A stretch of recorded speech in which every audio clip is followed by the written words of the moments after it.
Good day, everyone.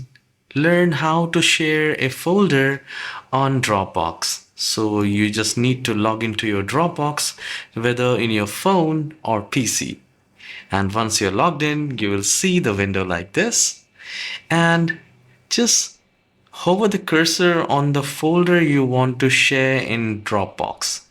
And the moment you hover the cursor on the share button, on the folder, you will find share. So let's say I'll want to share this 2019. I'll just need to click on share. And again, you will find a new window. Here, you need to click on add people. The moment we click on add people, it will ask you to enter the email or select the email, and then you just need to send. You can also copy the link. You will get the link and you can send this link to whosoever you want to share.